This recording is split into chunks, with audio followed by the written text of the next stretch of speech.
వరుస ఫ్లాప్స్‌ని ఎదుర్కొంటూ కెరియర్‌లో వరస్ట్ ఫేస్‌ని చూస్తున్న 'ప్రభాస్‌కి' 'సలార్' చిత్రం ఇచ్చిన ఊపు ఎలాంటిదో ప్రత్యేకించి చెప్పవలసిన అవసరం లేదు. కనీవినీ ఎరుగని రేంజ్‌లో అంచనాలతో విడుదలైన ఈ చిత్రం బాక్సాఫీస్ వద్ద రికార్డుల వర్షం కురిపించింది. ప్రపంచవ్యాప్తంగా దాదాపుగా రూ. 600 కోట్ల గ్రాస్ వసూళ్లను రాబట్టిన ఈ సినిమా నెట్‌ఫ్లిక్స్ మరియు డిస్నీ ప్లస్ హాట్‌స్టార్ వంటి ఓటీటీ యాప్స్‌లో విడుదలైంది.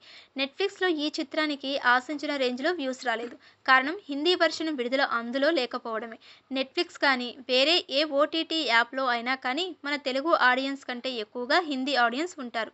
హిందీ వెర్షన్ విడుదల లేనప్పుడు 4 వారాలకు మించి ట్రెండ్ అవ్వడం ఏ సినిమాకైనా కష్టమే. అయితే 'సలార్' మూవీ హిందీ వెర్షన్‌ని సిడ్నీ ప్లస్ హాట్‌స్టార్‌లో విడుదల చేశారు.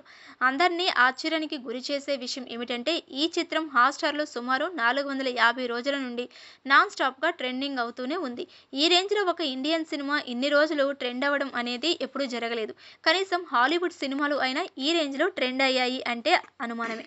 అలాంటి సెన్సేషనల్ బ్లాక్ బస్టర్‌ని ఇచ్చింది 'సలార్' హిందీ ఓటీటీ వెర్షన్. దీనిని బట్టి హిందీ ఆడియన్స్ ఈ చిత్రానికి ఎంతలా బానిసలు అయ్యారో అర్థం చేసుకోవచ్చు. వాళ్ళ వైపు సీక్వెల్ సినిమాలకు ఉండే క్రేజ్ వేరు.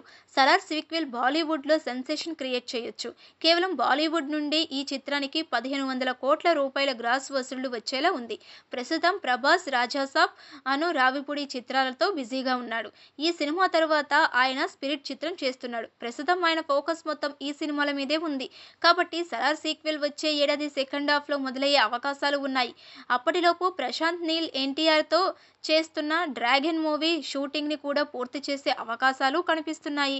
థియేటర్స్‌లో, ఓటీటీలో ఈ రేంజ్ రెస్పాన్స్‌ని సొంతం చేసుకున్న 'సలార్' చిత్రం టీవీ టెలికాస్ట్‌లో మాత్రం డిజాస్టర్ రేంజ్‌ని రెస్పాన్స్‌ని సొంతం చేసుకుంది.